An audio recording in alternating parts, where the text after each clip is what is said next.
प्रज्ञा दया पवार यांच्या 3 कविता आपल्याला अभ्यासायला आहेत. प्रज्ञा पवार ह्या माझ्या आवडत्या कवयित्री आहेत.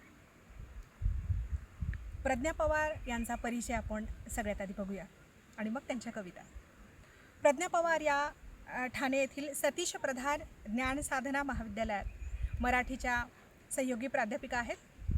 त्यांचे अंतस्थ उत्कट जीव घेण्या धगीवर मी उघडू पाहते समग्राशी डोळा, आरपार लयित प्राणांतिक दृश्यांचा ढोबळ समुद्र आदी कविता संग्रह, अफवा खरी ठरावी म्हणून हा कथासंग्रह, केंद्र आणि परीख, टेहल टिकोरी, अर्वाचीन आरण हे ललित गद्य, धादांत खैरलांजी हे नाटक प्रकाशित आहे. त्यांनी नामदेव ढसाळ यांच्या निवडक कवितांचं मी भयंकराच्या दारात उभा आहे या नावाने संपादन केलेलं आहे.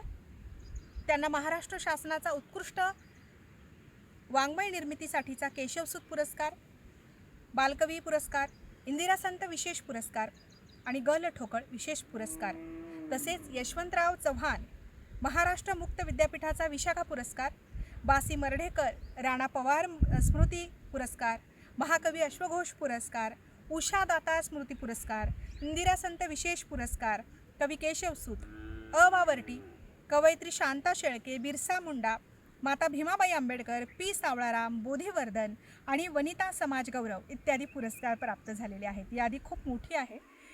त्यांचे साहित्य मल्याळम, तमिळ, कन्नड, गुजराती, उर्दू, बंगाली, रशियन आणि इंग्लिश भाषांमध्ये भाषांतरित झालेली आहे. अशी ही वैश्विक साहित्यिक कवयित्री आपण म्हणूया.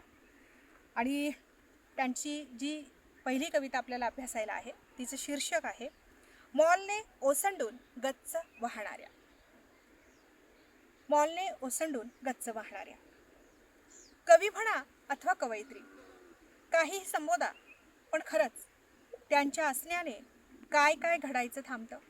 पण त्यांच्या असण्याने काय काय घडायचं थांबतं किंवा काय काय घडणं सुरू होतं. आताशा सतत पडणारा हा प्रश्न कवयित्री विचारते स्वतःला. मॉलने ओसंडून गच्च वाहणाऱ्या वर्तमानातून हिंडताना आधी ती ठाम असायची, खोलवर विश्वास असायचा तिला की बदलेल जग.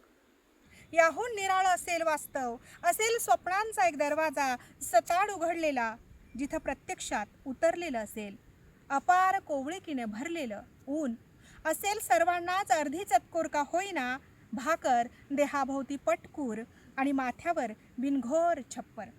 कविता असेल विचारा इतकीच भरभक्कम, मूल्यांची झिनी झिनी चादर अवघ्या जगण्यावर पांघरलेली. उत्कटपणे कवयित्री लिहायची जे शब्द ते फोडून थेट आत पोहोचायची. अनुभवांचा लसलसता कंद सोलून जगणं लिहिण्याला थेट भिडवत.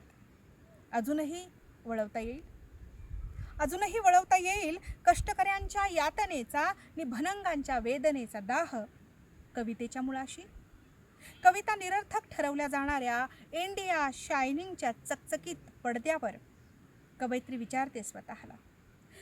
विचारते स्वतःला आणि मुकाट होते मॉलने ओसंडून गच्च वाहणाऱ्या वर्तमानात हिंडताना.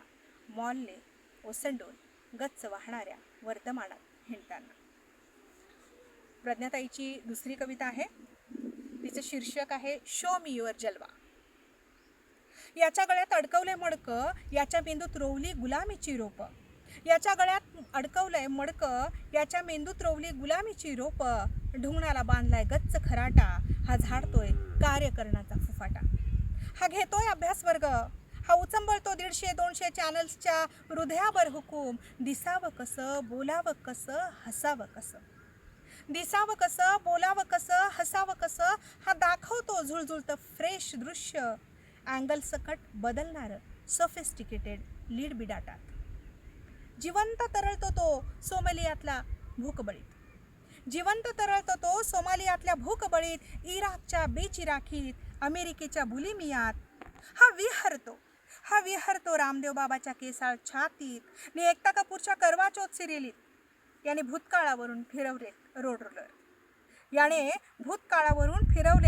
रोलर. बाजीराव नाना हो बाजीराव नाना, तुमडी भर द्याना हो बाजीराव नाना.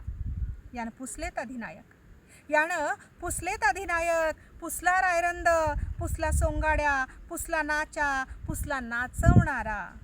नेनिवेचा कप्पा अमानुष कापून काढलेल्या, इतिहासाच्या पानापानातून रिप्लेस केलेल्या. हे अधिनायका शो मी युअर जलवा, हे अधिनायका शो मी युअर जलवा. शांततेला आता आठवत नाही काहीच, ही त्यांची तिसरी कविता आपल्याला अभ्यासायला आहे, ती आपण बघूया. शांततेला आता आठवत नाही काहीच, शांततेला आता आठवत नाही काहीच. कसा होतो आपला आवाज, चेहरा, रंगरूप, कसे होते शरीराच्या अनाहत प्राकृताचे तपशील. शांततेला आठवत नाही कसं नष्ट होत गेलं अवघ्या अस्तित्वाला व्यापून असणारं अमर्याद असीम बुद्धपण. काहीच आठवत नाही, काहीच आठवत नाही शांततेला कसं भगदाडात रूपांतर होत गेलं आपलं सुरचित निर्मम. जीवाच्या आकांताने पळत सुटलेली भाषा, तडफडत्या हिंस्त्र नासाडीतून कसे बसे बचावलेले जिवंत उच्चार आठवत नाहीत शांततेला. कुठून आल्या झुंडीच्या झुंडी, कुठून आल्या झुंडीच्या झुंडी, तोंडाला रक्त लागलेल्या आणि बदलत गेलं व्यामोह पोस्ट मॉडर्न गुहेत. नाही आठवत शांततेला, नाही आठवत शांततेला, नाही आठवत शांततेला. धन्यवाद.